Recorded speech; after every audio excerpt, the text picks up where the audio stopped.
ईसा मसीह में ईश्वर के लिए जीवित है।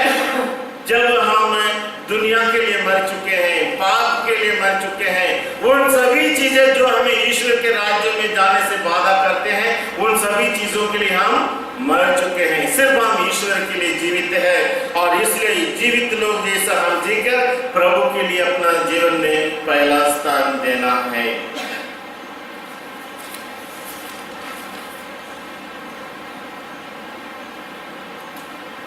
और इसलिए यीशु चाहते हैं हमारा सबसे ज्यादा अटैचमेंट पूजा किसके पास होना चाहिए? ईश्वर के प्रति। यीशु के प्रति हमारा अटैचमेंट, यानी यीशु क्या कहना चाहते हैं? यदि आप मेरा अनुसरण करना चाहते हैं, you must show extraordinary sacrifice. त्याग करना, त्याग के बिना यीशु के ईमानदार सच्चे शिष्य नहीं बन सकते हैं। ये हम सबों के लिए फिक्स्ड ड्यूटी है यीशु के प्रति, और इसलिए इस ड्यूटी से हमें मुकरना नहीं। हालांकि यीशु ने ही कहा माता पिता का आदर करना है, बुजुर्ग मरने तक उनकी सेवा करना है, और वही यीशु कहता है माँ बाप से भी बढ़कर आप मुझे क्या करना है? प्यार करना है। और इसलिए हम देखते हैं लूकस के सुसमाचार अध्याय 14-26 में, लूकस 14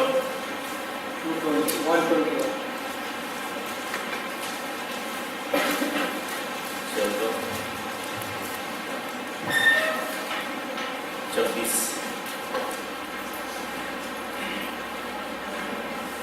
पढ़िए। फ्लैक्सी ईसा के साथ-साथ एक विशाल जनसमूह या सही है। उन्होंने मुड़कर लोगों से कहा, यदि कोई मेरे पास आता है और अपने माता पिता, पत्नी, संतान, भाई बहनों और यहाँ तक कि अपने जीवन से बैर नहीं करता, तो वह मेरे शिष्य नहीं हो सकता। Very good. आप लोग मेरा बदल ईसा के साथ एक विशाल जनसमूह जा रहा था। उन्होंने मुड़कर लोगों से कहा, यदि कोई मेरे पास आता है अपने माता पिता, पत्नी, संतान, भाई बहने और यहाँ तक कि अपने जीवन से बैर नहीं करता, तो वह मेरा शिष्य नहीं हो सकता है। तो रोशन, आप किसको ज्यादा प्यार करते हो? मम्मी को, पत्नी को, बच्चों को? हम सबों को प्यार है और प्यार होना चाहिए, मगर यीशु कहता है माता पिता से बढ़कर, पत्नी से बढ़कर, बच्चों से बढ़कर, तुम्हारे ड्यूटी से बढ़कर सबसे पहला प्यार मुझे चाहिए। और यदि यीशु इस प्रकार अपना पहला प्यार उनके लिए चाहता है, फिर हमारे जीवन में हम जरूर अपने आप को शिष्य तो कहते हैं, फिर बहाना क्यों? पर जरूरी काम था फादर, नागपुर चला गया, जरूरी काम था इसलिए नागपुर चला गया, शादी आ गई इसलिए नागपुर चला गए, मेहमान आ गए इसलिए मैं चर्च नहीं आए। ये सब लेम एक्सक्यूज बोलते हैं। क्या, कौन सा एक्सक्यूज है? Lame excuse. हिंदी में क्या बोलेंगे उसको? Lame excuse. न जचने वाला बहाना। कौन सा बहाना? न जचने वाला बहाना। यस, नहीं जचने वाला बहाना। तो यीशु के लिए कोई बहाना मान्यता नहीं रखता है, कोई भी बहाना मान्यता नहीं। यहाँ तक कि यदि आपका डैडी भी मर जाएंगे तो वो भी बहाना नहीं रखता है। उससे भी बढ़कर मुर्दों को मुर्दे दफनाने दो, मगर तुम जो मुझे प्यार करते हो मेरे पीछे आओ। इसलिए आप मत कहिए फादर बहुत जरूरी काम से चला गया, ये अंधा बहाना है। और यीशु कहता है मेरा शिष्य नहीं हो सकता जो कोई व्यक्ति इस प्रकार बहाना लगाकर अपने प्रति, जो ईश्वर के प्रति जो कर्तव्य है उससे हम नकारते हैं, दूर रहते हैं। इसलिए यीशु के अनुसरण करना इतना सरल नहीं है। लेकिन एक बोली फादर जी, मैं तो अभी ड्यूटी में लगा हूं। डेविड, आप किसको ज्यादा प्यार करते हो? मम्मी से, मरियम से, पत्नी से, बेटा से? सबसे ज्यादा प्यार हम सबों को चाहिए किससे? पूजा ईश्वर ईश्वर से। इसलिए ईश्वर के प्रति जो ड्यूटी है, हर संडे का मिसा बलिदान है, इसमें कोई बाधा नहीं हो सकता है, कोई आड़ा नहीं आ सकता। यदि आते हैं और यदि आप झुक जाते हैं, आप योग्य शिष्य नहीं है। आप एक ऐसी चलते फिरते शिष्य है, फुर्सत मिलने से मैं चल जाऊंगा, प्रार्थना करूंगा, ऐसे लोगों से प्रसन्न है? बिल्कुल नहीं है। आप दुनिया के सामने तो जरूर देखेंगे कितना अच्छा शिष्य है, मिस्सा में आते हैं, मगर प्रभु के लिए अपना कर्तव्य जो निभाना है उसमें कोई चीज बाधा नहीं आना है। आपको मालूम है, जब मैं ब्रदर था, बाधा नहीं बनाता, आहेर वाला गांव में था, रात को 8 बजे बिशप स्वामी जी ने एक ब्रदर को भेजा। उस समय फोन वगैरह नहीं था।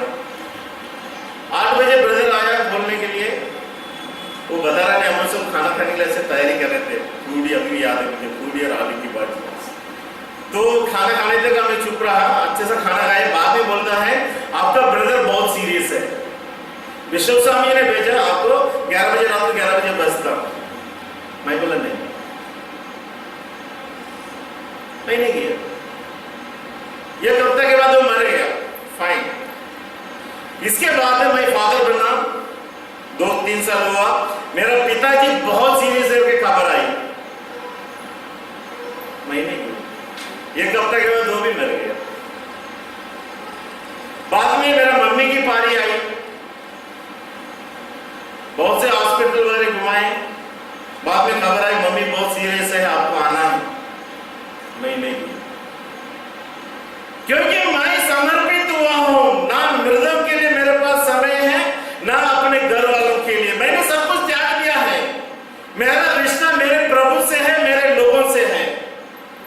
इसका मतलब नहीं कि मैं उनसे नफरत करता हूं, मगर मैंने प्रभु की शिष्य बनकर, पुरोहित बनकर जीने के लिए वादा किया है। ना मृत्यु, ना शादी, ना कुछ भी चीजें मुझे उनकी ओर आकर्षित कर सकता है। मगर जब मेरा पारी है छुट्टी जाने के लिए, मैं ईमानदारी से जाता हूं। उस समय कोई मर गया तो जरूर दफनाऊंगा, मगर मैं उसके वजह से घर में जाता, घर में लोग मर गए।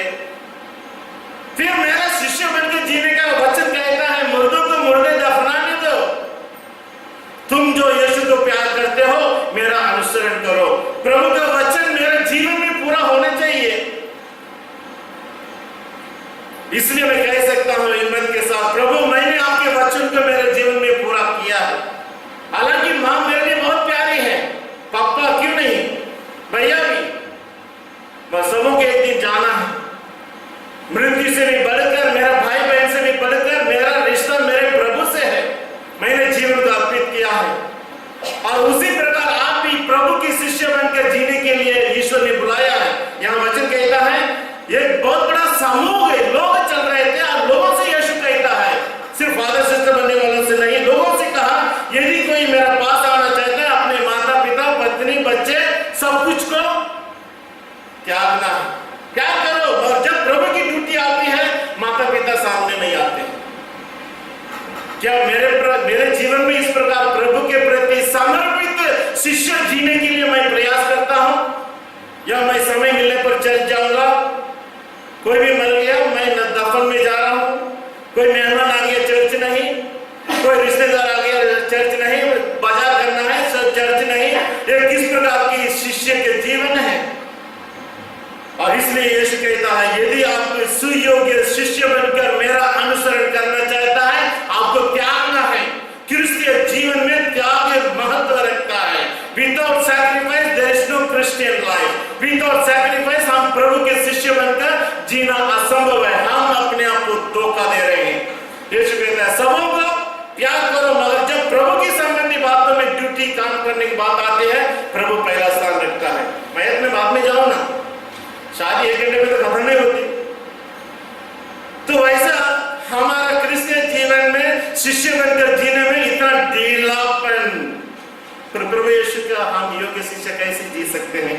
और इसलिए प्रभु यीशु आज हमें सबों को चेतावनी दे रहा है। यदि आप सच्चा शिष्य बनकर जीना चाहता है, मेरे प्रति जो कर्तव्य है, ड्यूटी है, इतवार के मिसा हम सबों के लिए अनिवार्य है। इसमें कोई दोहरी बात नहीं है, और इसलिए कोई भी बहाना नहीं हो सकता है। दुनिया की कोई भी बहाना नहीं हो सकता है फादर मैं नहीं आ सका क्योंकि मैं घर में मेहमान आ साथ लेकर आइए। और इसलिए आपके और मेरे जीवन में आइदर रिलीजन इज एवरीथिंग और नथिंग। हम आपके और मेरे जीवन में अपना धर्म सब कुछ है, नहीं तो कुछ भी नहीं है। दोहरे मापदंड मत लगाओ कि मैं समय मिलने पर चर्च आऊंगा, समय मिलने पर प्रार्थना करूंगा, समय मिलने पर संडे मिसल। नो, यीशु ऐसी बातों को लोगों को नहीं चाहते हैं। इसलिए रिलीजन इज एवरीथिंग और नथिंग। यीशु आपके लिए सब कुछ है, नहीं तो कुछ भी नहीं। अधूरा अधूरा, थोड़ा थोड़ा नहीं, त्यागना है। आजकल यदि हम घर से बाहर जाते हैं, रोशन, हमारे जेब में मोबाइल होना अनिवार्य है, नहीं तो वापस जाते हैं, अरे मोबाइल के बिना कैसे जीना। गाना होना, लैपटॉप होना, कंप्यूटर होना, डिश टीवी होना, इस सब के बिना हमारा जीवन अधूरा लगता है। एक ने पूछा, क्या यीशु के बिना आपने अपने जीवन में कभी अधूरापन को महसूस किया? जब आप संडे मिसल नहीं आते हो, क्या आप यीशु को अपने जीवन में कमी महसूस किया? यदि दुनिया की चीजें हमारे जीवन में इतना महत्व रखता है, तो हमें जीवन देने वाला ईश्वर यदि हमारे जीवन में नहीं है, तो हम उसको क्यों अनुभव नहीं करते हैं? इसलिए अनुभव नहीं करते हैं, यीशु हमारे लिए महत्व नहीं है। महत्व रखता है जब हमें सुविधाजनक लगता है। सुविधा है तो यीशु हमारे लिए सब कुछ है, सुविधा नहीं है, जाने तो बाद में। संडे मिसल नहीं, प्रार्थना नहीं, बाइबल नहीं, वचन नहीं। यीशु कहता है सर्वोत्तम स्थान यीशु हमारे जीवन से चाहता है। माता पिता से बढ़कर, मरे हुए लोगों से बढ़कर, बीमार लोगों से बढ़कर कोई बहाना नहीं हो सकता है यीशु के प्रति अपना ड्यूटी करने के लिए। आइए आज इस मिसल बलिदान में हम योग्य शिष्य बनकर जीने के लिए वरदान मांगे, डालने के लिए चेष्टा करेंगे। समझ लीजिए आपका सर्वनाश निश्चित है, क्योंकि गलाती चर्च में शुरुआत में जहां पौलुस ने गलातियों के चर्च में ऐसा भेदभाव था, यहूदी और गैर यहूदी। चर्च में तो आए, मेंबरशिप तो लिए, मगर ये गैर यहूदी फिर से अपनी पुरानी आदत के अनुसार एक दूसरे को फाड़ खाने के लिए चेष्टा करते थे, एक दूसरों की बुराई करने के लिए कोशिश करते। इसलिए संत पौलुस गलातियों को चेतावनी देते हैं, और यह चेतावनी हम सबों के लिए भी लागू है। क्या हम एक दूसरों को फाड़ खाने के लिए, एक दूसरों के सर्वनाश करने के लिए, एक दूसरों के नाम को बदनाम करते हैं? और जब इस प्रकार, ये सबसे सरल माध्यम है, सबसे सरल माध्यम है, जब हम एक दूसरों को बुराई करते हैं, एक दूसरों के नाम बदनाम करते हैं, हमारा कलीसिया की बर्बादी निश्चित है। किसकी बर्बादी? कलीसिया की सर्वनाश निश्चित है यदि हम एक दूसरों को बुराई करेंगे। हमारे एक व्यक्ति में बुराई, ऐसा कोई व्यक्ति है प्रकार जिसमें बुराई ना हो, कमियां ना हो। और जब इतनी बुराइयां हमारे एक व्यक्तियों में, तो हम दूसरे के ऊपर उंगली उठाकर कैसे हम दोष लगा सकते हैं? और इसलिए जब हम करते हैं, जानवर जैसा बन जाते हैं, एक दूसरों को काटने के लिए, फाड़ डालने के लिए चेष्टा करते हैं, फिर हमारी कलीसिया की बर्बादी निश्चित है। और इसलिए प्यारे भाई तो बहनों, हम अपने ही बारे में सोचें, अपने ही बारे में दूसरे से बात करें, मगर दूसरों की बुराई करते हुए, नाम बदनाम करते हुए कलीसिया का पवित्रता को तोड़ना नहीं, फाड़ना नहीं। और इसलिए हमें सचेत करते हैं संत पौलुस, कभी हम दूसरों की बुराई ना करें। आगे चलकर आज के पहले पाठ इस प्रकार स्वतंत्रता के बारे में संत पौलुस गलातियों को बताते हैं, कैसे हमें स्वतंत्रता को इस्तेमाल करना चाहिए, स्वतंत्रता हमें ईश्वर से कैसे प्राप्त हुई, और स्वतंत्र व्यक्तियों के समान हम एक दूसरों की सेवा में अपने आप को समर्पित करना है। और आज की सुसमाचार की बात है, आजकल हम ऐसी दुनिया में जीते हैं जहां ऐड के बिना कुछ नहीं होता है कि नहीं बोली? छोटी सी साबुन के लिए भी ऐड, इसको लगाने से आप गोरे हो जाएंगे, इसको लगाने से आप सुंदर हो जाएंगे। तो अपनी ओर आकर्षित करने के लिए कभी भी आप टीवी खोलो, ऐड है, और हमें उस नशे में डाल देती है उस चीजों को खरीदने के लिए। तो चीजों की ओर आकर्षित करने के लिए कैसे ऐड दिया जाता है? जयललिता लोगों को अपने अपनी पार्टी को जिताने के लिए, अभी अभी इलेक्शन हुआ, उसने भी बहुत से वादाएं की। क्या बोले, याद होगी आपको? उसने बोले सभी लोगों को मोबाइल फ्री में मिलेगा, लैपटॉप फ्री में, 12वीं 13वीं पढ़े बच्चे के लिए लैपटॉप फ्री मिलेगा। और क्या मिलेगी? शादी करने वाले लड़कियों को 8 ग्राम सोना फ्री। और क्या मिलेगा? जो लड़कियां हैं स्कूटी खरीदना चाहते हैं उनके लिए 50% सब्सिडी। कितनी अच्छी अच्छी बातें हैं। और घर, सस्ता घर मिलेगा, और सस्ता दूध मिलेगा, और बिजली सस्ता है। 200 यूनिट 2 महीने के लिए, 100 यूनिट 2 महीने के लिए फ्री। और 18,000 रुपया उन महिलाओं के लिए जो जन्म देते हैं। तो इस प्रकार के वादा करते लोगों को अपनी ओर आकर्षित किया और वो जीत गई। अग्नि भवनी जीती कि नहीं? बरनबास जीती कि नहीं? जीत गई। तो यहाँ अभी यीशु की पारी है। यीशु लोगों को अपनी ओर आकर्षित करने के लिए क्या वादा करता है? यीशु लोगों को अपनी ओर आकर्षित करने के लिए इतनी सोना चांदी मोबाइल लैपटॉप नहीं, जो मेरा अनुसरण करना चाहता है, जो मेरा शिष्य बनना चाहता है, वह सबसे पहले आत्म त्याग करे। त्याग करे। किन चीजों की त्याग करें? आपके जीवन में जो कुछ चीजें आपके लिए प्यारे हैं, परसी आपके लिए अपनी पत्नी के प्यारे हैं, त्यागो उसे। त्यागने छोड़ना नहीं। प्रभु के लिए, प्रभु के नाम से, प्रभु के कार्य के लिए ना पत्नी आना है, ना बच्चे आने में आना है, ना अपनी संपत्ति, ना अपनी जायदाद, ना अपना ड्यूटी, कोई भी चीज बाधा नहीं आ सकता। आत्म त्याग करें। और यीशु क्या बोलता है? आत्म त्याग करने के बाद सब कुछ त्यागना है, जो कुछ इस धरती के है, जो कुछ हमें प्यारे लगते हैं। देखो प्रकाश अपने पत्नी को त्याग करे आगे यीशु के नाम से। इसलिए मत्ती 8:19 में हम पढ़ेंगे। मत्ती 8:19।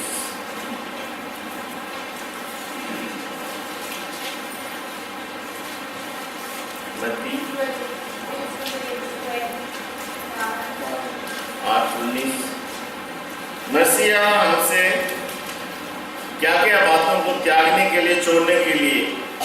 दुनिया एक तरफ आकर्षित करती है चीजों के माध्यम से, और यीशु हम सबों को आकर्षित करते हैं त्याग कर, सभी चीजों को, लोगों को, दुनिया को त्याग कर। मत्ती 8:19 में पढ़िए।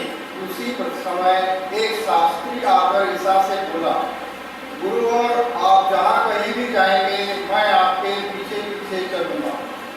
यस, आगे पढ़िए। ईसा ने उससे कहा, डोंगरियों की अपनी मांदे है और आकाश के पक्षियों के अपने घोंसले हैं, परंतु मानव पुत्र के लिए सिर रखने के लिए भी अपनी जगह नहीं।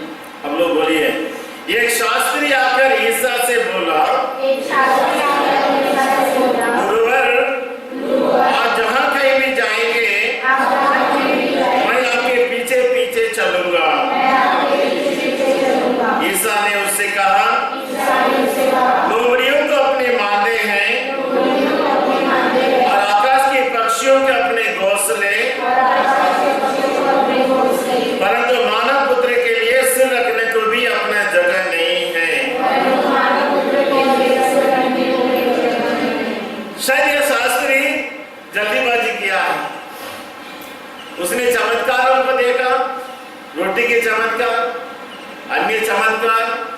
यदि हम यीशु के अनुसरण करें, वो सोच रहे हो मुझे भी कुछ लाभ मिल सकता है, और इसलिए वो जल्दीबाजी में यह सोचता है। और हम भी सोचेंगे शास्त्री कौन है? वह व्यक्ति है जो पढ़ा लिखा है। हम सोचेंगे ईश्वर के राज्य के कार्य के लिए वह बहुत लायक आदमी है। मगर यीशु, हम जैसे बाहरी रूप रंग देखते हैं, ईश्वर बाहरी रूप रंग नहीं देखा, मगर शास्त्री के दिल को देखा यीशु ने।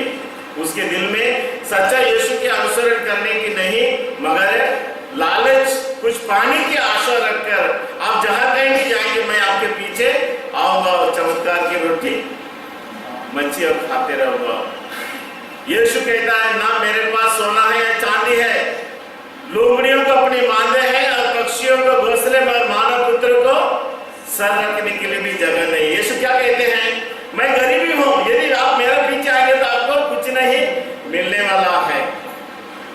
यीशु गरीब है। जयललिता कहती है मेरे पास बहुत कुछ है, लैपटॉप मिलेगा, सोना मिलेगा, चांदी मिलेगा, घर मिलेगा, गाड़ी घोड़ा मिलेगा। यहाँ यीशु कहता है लोमड़ियों को जगह है, पक्षियों को जगह है, मगर मेरे पास सर रखने के लिए भी जगह नहीं है। क्या आप ऐसी गरीबी के अनुसरण करने के लिए तैयार है? शायद वो पीछे यीशु के पीछे नहीं गया होगा। तो यीशु के पास कुछ भी नहीं है, सिर्फ एक शर्त रखते हैं यीशु, एक वादा करते हैं देने के लिए। क्या है वो? फिर से एक चीज यीशु देने के लिए वादा करते हैं। कौन सा चीज है? यस, अंत में, जीवन के अंत में मैं तुम्हें अनंत जीवन की वादा करता हूं। तब तक नहीं, मगर दुनिया के लोग आकर्षण इस दुनिया के लिए देते हैं, मगर यीशु कहता है अनंत जीवन मैं देने के लिए आपको तैयार हूं। क्या आप मेरा अनुसरण करने के लिए तैयार है? यीशु अपने आप को गरीब बताता है, लाचार बताता है। मेरे अनुसरण करने वाले के दुनिया के कोई लाभ नहीं। दूसरा, लूकास 9:59 में, लूकास 9:59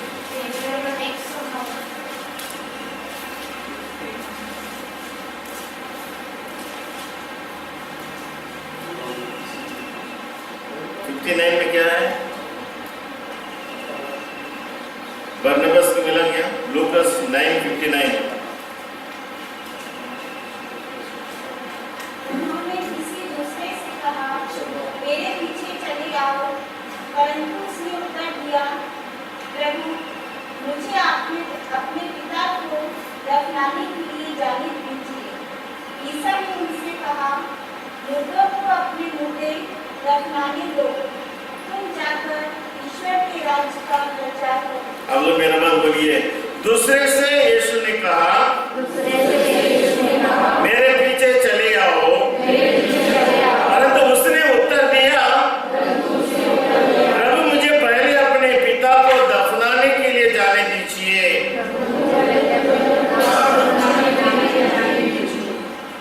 मुझे पहले अपने पिता को दफनाने के लिए जाने दीजिए। ईसा ने उससे कहा, मुर्दों को अपने मुर्दे दफनाने दो, तुम जाकर ईश्वर के राज्य के प्रचार करो। क्या दफनाने का काम अच्छा काम नहीं है? और वो भी डैडी मर गया, मेरे पिता को दफनाने के लिए मुझे जाने दो।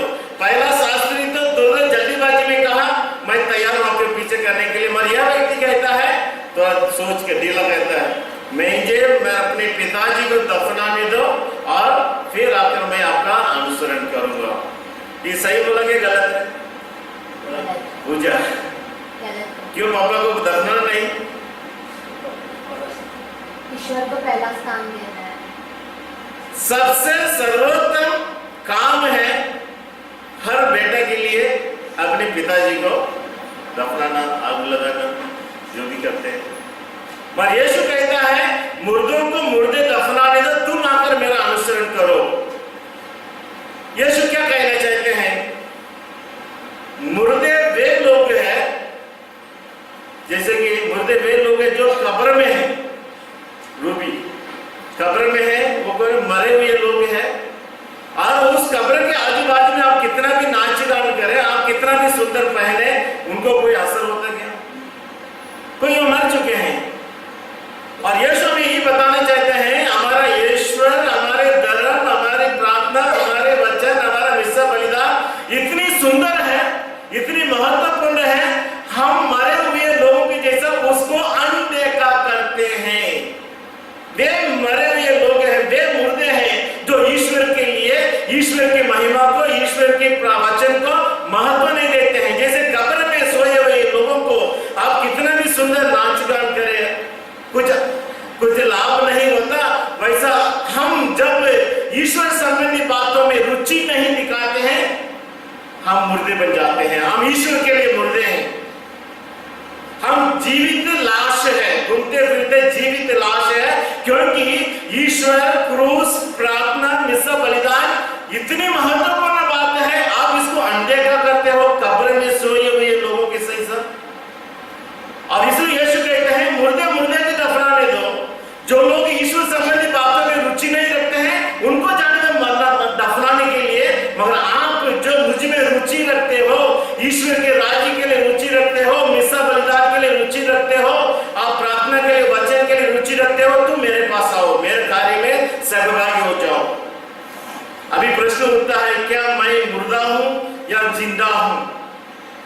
आप मुर्दे हैं जब आप मिसा बलिदान के बदले में अपना ड्यूटी करने जाते हो, क्योंकि पप्पा को दफनाने का कार्य भी यीशु कर दिया है, वो उससे बढ़कर मेरा अनुसरण करना महत्व रखता है। फिर ड्यूटी कहां लगता है? हमारे घर में कुछ कार्य आ गया, मुझे नागपुर जाना है, मिसा बलिदान को यूं ही छोड़ दिया। किसी घर में शादी हुआ है, हम यूं ही छोड़ दिया। यह सब अनिवार्य है, और जब प्रभु के प्रति ड्यूटी की बात आती है सर्वोत्तम स्थान रखता है। नहीं तो हम मुर्दे जैसा, मुर्दे मुर्दे के दफनाने दो, तुम मेरे पीछे आओ। और इसलिए हमारे जीवन में कोई भी बात बहाना नहीं कर सकता, ईश्वर की ड्यूटी में बाधा नहीं आ सकता है। ना मरे हुए लोग नहीं आते, तो बीमार लोग या ट्यूशन होते नहीं, हमारे बच्चे ट्यूशन में नहीं आते, या नागपुर जाना, कहीं भी जाना, कुछ भी काम, ये दुनिया का कोई भी काम प्रभु यीशु के कार्य में बाधा नहीं बन सकता है। इसलिए यीशु कहता है मुर्दे मुर्दे की दफनाने दो। यदि आप इस प्रकार ईश्वर के प्रति अपनी ड्यूटी को अनदेखा करते हैं, आप प्रभु के लिए मरे हुए व्यक्ति हो, प्रभु की संबंधी बातों में रुचि नहीं दिखाते हो।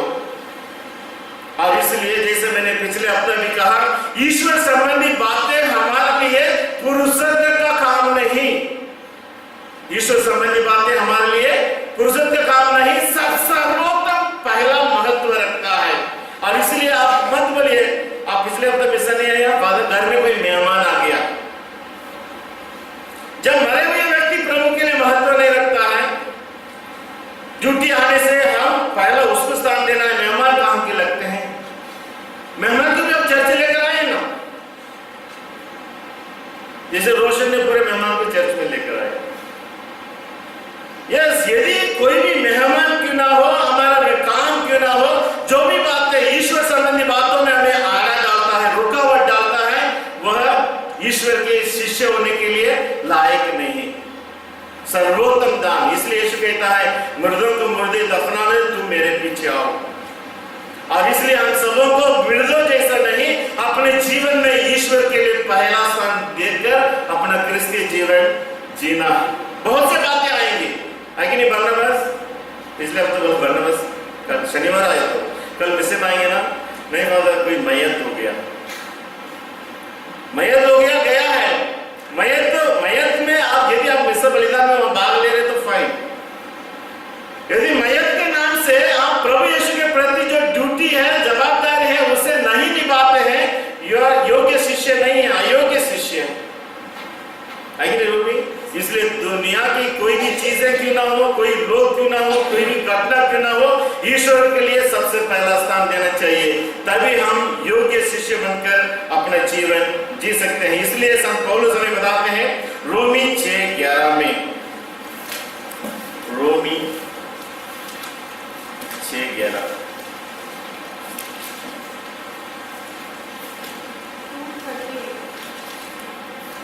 पढ़िए। 6:11 आप लोग भी अपने को अनुसारी समझे, पाप के लिए भला सुना और तीसरा वस्तु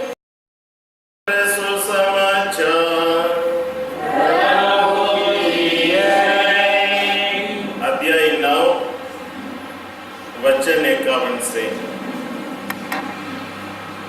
अपने स्वर्गारोहण के समय निकट आने पर यीशु ने यरूशलेम जाने का निश्चय किया और संदेश देने वालों को अपने आगे भेजा। वे चले गए और उन्होंने यीशु के रहने का प्रबंध करने समारियों के एक गांव में प्रवेश किया। लोगों ने यीशु का स्वागत करने से इनकार किया क्योंकि वह यरूशलेम जा रहे थे। उनके शिष्य याकूब और यूहन्ना यह सुनकर बोले, प्रभु आप चाहे तो हम यह कह दें कि आकाश से आग बरसे और उन्हें भस्म कर दे। पर ईसा ने मुड़कर उन्हें डांटा और वे दूसरी बस्ती चले गए। ईसा अपने शिष्यों के साथ यात्रा कर रहे थे कि रास्ते में किसी ने उनसे कहा, आप जहां कहीं भी जाएंगे मैं आपके पीछे चलूंगा। ईसा ने उसे उत्तर दिया, लोमड़ियों को अपने बांधे हैं और आकाश के पक्षियों को अपने घोंसले, परंतु मानव पुत्र के लिए सिर रखने को भी अपना जगह नहीं है। उन्होंने किसी दूसरे से कहा, मेरे पीछे चले आओ।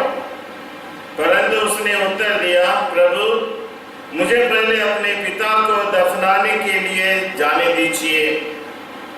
ईसा ने उससे कहा, मुर्दों को अपने मुर्दे दफनाने दो, तुम जाकर ईश्वर के राज्य का प्रचार करो। फिर कोई दूसरा बोला, प्रभु मैं आपका अनुसरण करूंगा, परंतु मुझे अपने घर वालों से विदा लेने दीजिए। ईसा ने उससे कहा, हल्की मुठ पकड़ने के बाद जो मुझको मुड़कर पीछे देखता है वह ईश्वर के राज्य के योग्य नहीं है। यह प्रभु का पवित्र सुसमाचार है।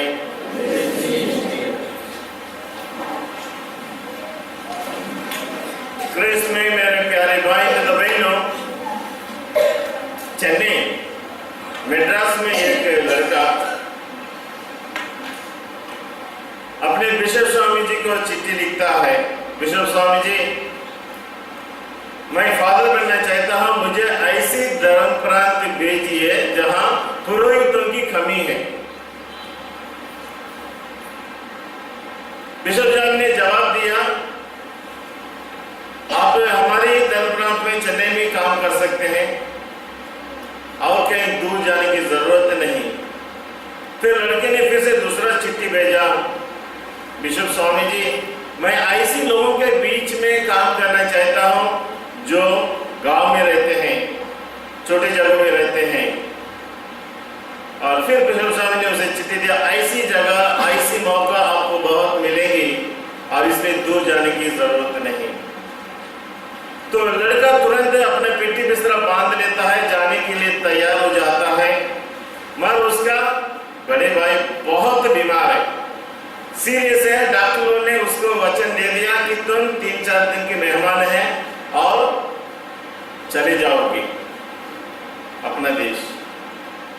इसलिए बड़ा भाई जो मरने वाला है अपने छोटे भाई से कहता है, रुक लो अब 4 दिन, मेरा मैयत में भी भाग लो और उसके बाद जाना। वैसे वो लड़के ने क्या किया होगा, मैयत के लिए रुका होगा, हैं? क्या होगा प्रकाश? नहीं रुका होगा। उसको पिताजी नहीं थे, अकेला भाई बीमार है, अस्वस्थ है, सीरियस है, मरने वाला है, भाई की बात नहीं मानता। पेटी बिस्तर लेके फादर बनने के लिए चले जाता है। 3 दिन के बाद उसको उस जमाने में टेलीग्राम आया। उसको क्या बोलकर टेलीग्राम आया, एक्सपायर हो गया करके नहीं, मगर चमत्कारिक रूप से वो चंगा हो गया और बूढ़ा होने तक जीवित रहा और फिर मरा। Praise the Lord. जब हम ईश्वर के कार्य के लिए निकलते हैं, हमसे भी ज्यादा सेवा करने के लिए ईश्वर अपने जगह अपने घर में ले लेता है। Be sure of this.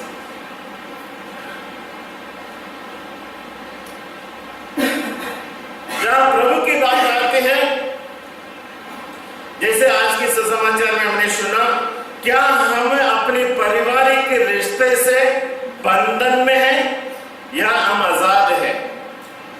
आज के दूसरे पाठ में संत पौलुस हमें बताते हैं, आप सभी जन स्वतंत्र किए गए हैं, इसलिए स्वतंत्र व्यक्ति के समान हमारा आचरण होना चाहिए। ये जो लड़का फादर बनने चला गया, परिवार की बंधन से, रिश्ते से बंधा नहीं है, वो छुटकारा पा चुका। इसलिए आज के पत्र में हम सुनेंगे गलाती 5:1 में संत पौलुस हमें बताते हैं, गलाती 5:1 में।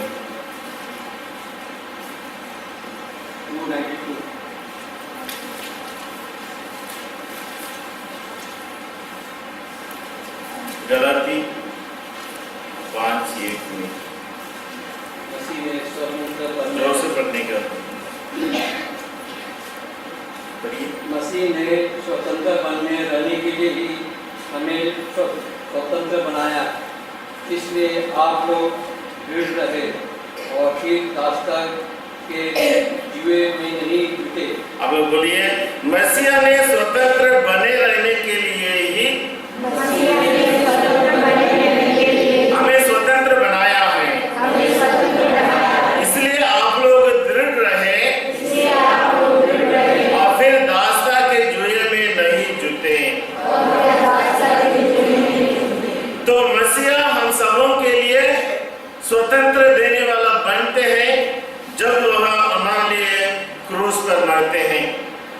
जब प्रभु यीशु क्रूस पर मरते हैं, हमें स्वतंत्र बनाते हैं शैतान से, पाप से और मृत्यु से। और इस दुनिया की जो कुछ हमें बंधन में बांध कर रखता है, उन सभी बुराइयों से यीशु ने हमें छुटकारा दिया है। यदि यीशु क्रूस पर छुटकारा दिया है मरकर हम सबों के लिए, तो यह स्वतंत्रता यदि हमारे जीवन में आना है, यदि हम स्वतंत्र व्यक्ति के समान हमें जीना है, तो हम सबों को उस क्रूसित प्रभु यीशु को अपने जीवन में अपनाना है। We must accept him, पूर्ण रूप से यीशु को अपने जीवन में अपनाना है।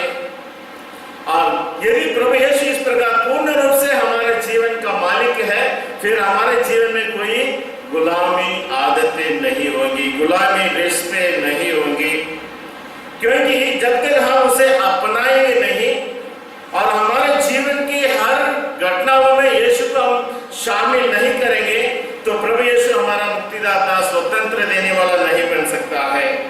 हमारे जीवन की हर घटना में हमें यीशु पर निर्भर रहना है। यदि आज आप नागपुर से इधर आ गए हैं, यीशु पर निर्भर, यीशु ने आपको यहाँ पहुंचाया है। यदि आप लोग चर्च आए हैं, यीशु ने हमें यहाँ लेकर आया है। ऐसा जीवन की हर घटना को हम यीशु के ऊपर छोड़ना चाहिए। We must depend on Jesus for everything। और यदि प्रभु यीशु इस प्रकार आपके और मेरे जीवन में स्वतंत्र देने वाला है, तो हम सुसमाचार के वादा के अनुसार हमें जीना चाहिए। We must accept the challenges of the gospel। और प्रभु यीशु का अनुसरण करना है, सच्चे शिष्य बनकर जीना है। तो आज हमें प्रभु यीशु क्या शर्तें रखते हैं प्रभु के सच्चे शिष्य बनकर जीने के लिए? सबसे पहले हम सबों को त्यागना है जो हम कल्पना करते हैं, जीवन वैसा है, मुझे ऐसा चलना चाहिए, नहीं। अपनी काल्पनिक जो भी योजनाएं हैं उसे त्यागना है। और दूसरा है दुनिया को त्यागना है, दुनिया की इच्छाओं को त्यागना है, और जो अपने इच्छा के अनुसार नहीं मगर प्रभु की इच्छा के अनुसार जीने के लिए प्रयास करता है, वह सच्चा अनुयायी है, प्रभु के यीशु के योग्य शिष्य है।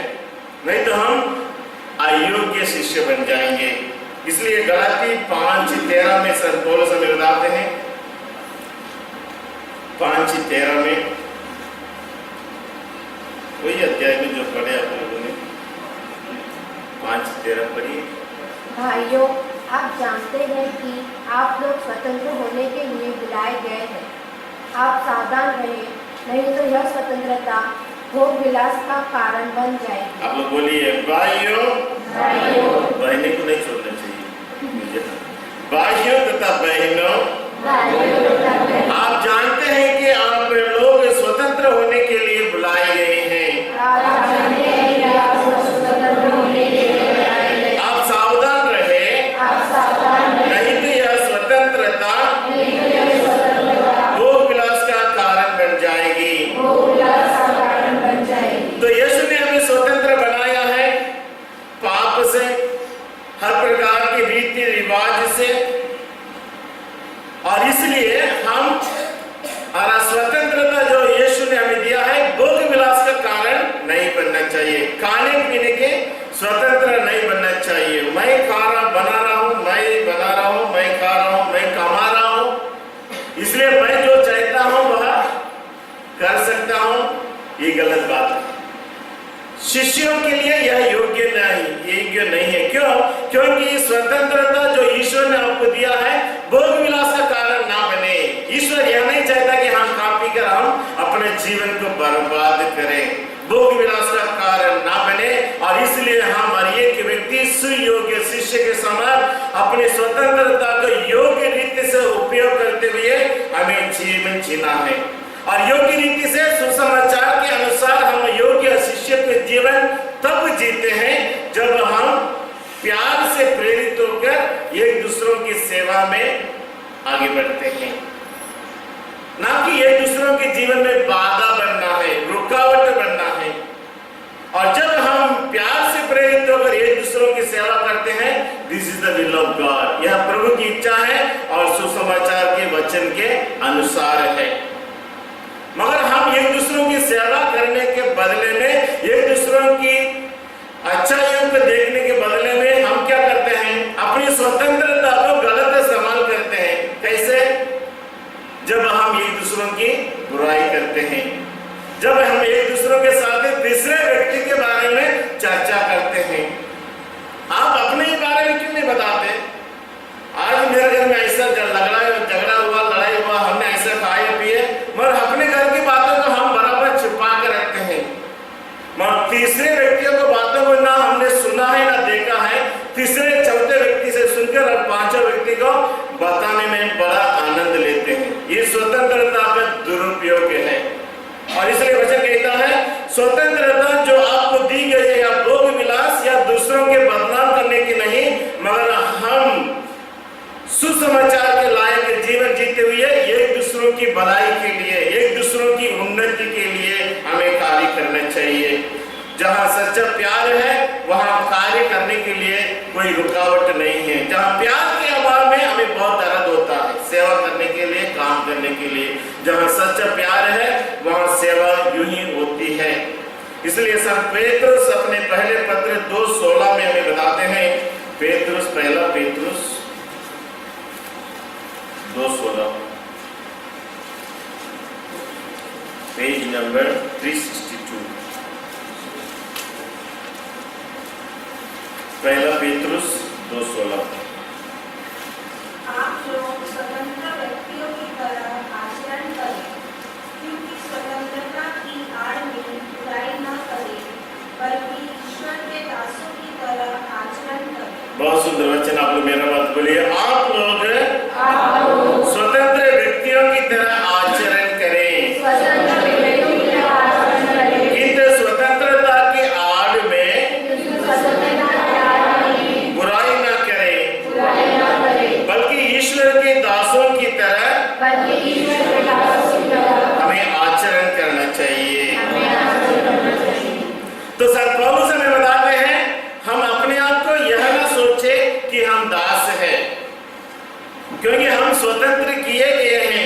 इसलिए ना हमें दासों की तरह सोचना है, ना दासों की तरह हमें कार्य करना है। हम सभी जन स्वतंत्र किए गए हैं और हम सभी जन ने उस यीशु को अपने जीवन में अपनाया है। और प्रभु यीशु हमारे जीवन में जीवन के हर क्षेत्र में हमारे साथ है, तो हम किसी भी रूप से दास नहीं है, हम स्वतंत्र हैं। और इसलिए हमें मालूम होना चाहिए कि स्वतंत्रता जो ईश्वर ने हमें दिया है, this is the greatest blessing, सबसे महान आशीष है हम मनुष्यों के लिए ईश्वर की ओर से, जब ईश्वर ने हमें स्वतंत्र बनाया है। और इसलिए प्रभु यीशु हमें स्वतंत्रता देते हैं क्रूस पर मरकर, और इसलिए हमें आजाद है। हम अपने बच्चों को कौन सा पढ़ाई में आगे बढ़ाना है, कौन से नौकरी में लगाना है, पति पत्नी कैसे जीना है, आजाद है हम प्रार्थना करने के लिए, आजाद है हम वचन पढ़ने के लिए, आजाद है हम मिसा बलिदान में आने के लिए। हर व्यक्ति को स्वतंत्रता दिया है और स्वतंत्रता के आड़ में हमें बुराई नहीं करना है। और इसलिए यदि आज हम सभी जन यहाँ आए हैं स्वतंत्रता की सदुपयोग किया है, उस ईश्वर के सामने आए हैं हम धन्यवाद और स्तुति करने के लिए। और इसलिए हम स्वतंत्रता के आड़ में दूसरों के जीवन में इंटरफियर नहीं करने चाहिए। आप अपने परिवार को देखो, आप अपने परिवार की सेवा करो, मगर दूसरे और तीसरे व्यक्तियों की बुराई करते हुए हम उनके जीवन में बाधा नहीं बनना है, रुकावट नहीं डालना है। इसलिए गलाती 5:15 में फिर से संत पौलुस हमें बताते हैं, गलाती 5:15,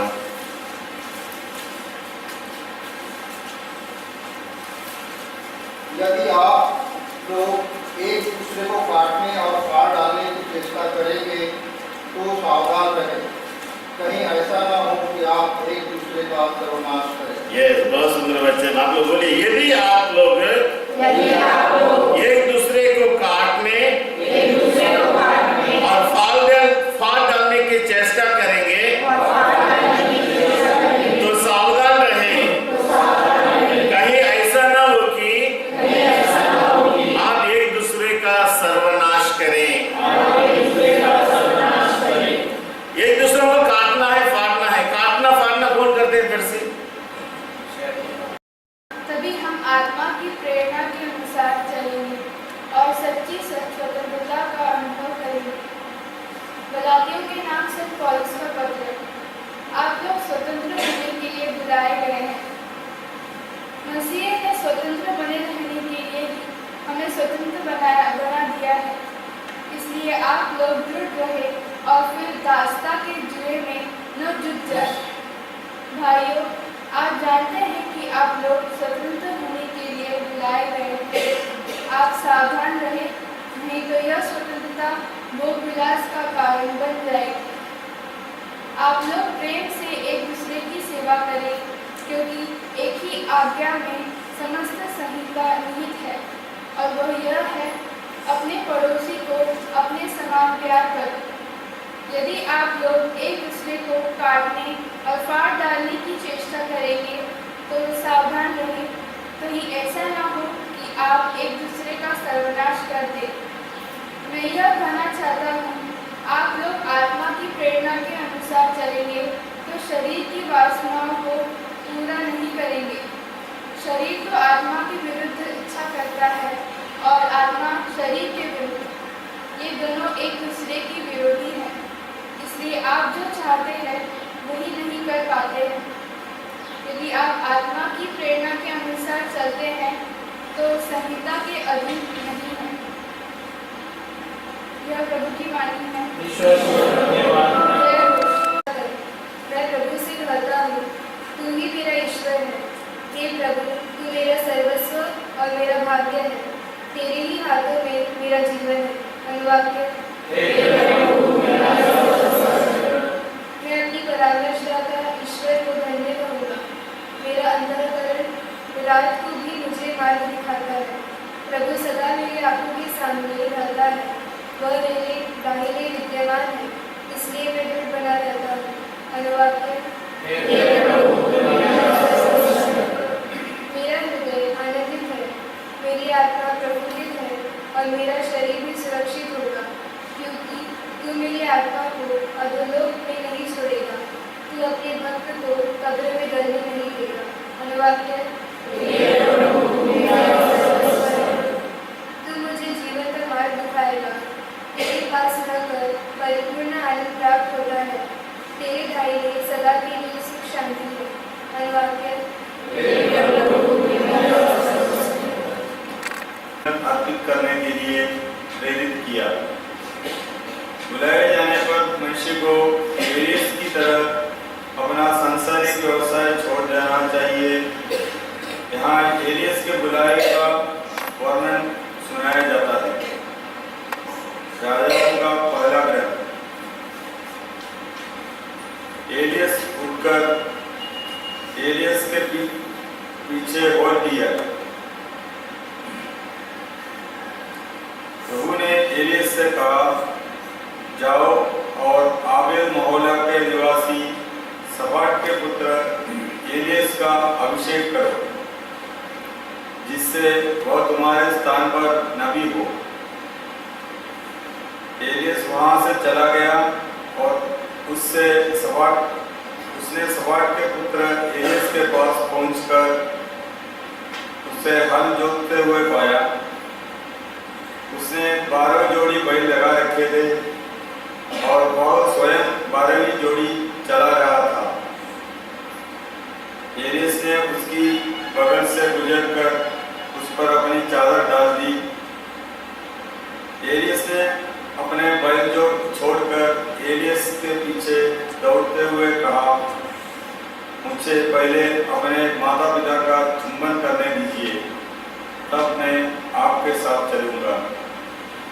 एलियस ने उत्तर दिया, जाओ लौटो, तुम जानते ही हो कि मैंने तुम्हारे साथ क्या किया है। इस पर एलियस लौटा। उसने एक जोड़ी बैल मारा, हल्की लकड़ी जलाकर उनका मांस पकाया और मजदूरों को खिलाया। मजदूरों के खाने के बाद एलियस उठ खड़ा हुआ और एलियस का नौकर बनकर उसके पीछे हो लिया। प्रभु का वाणी है।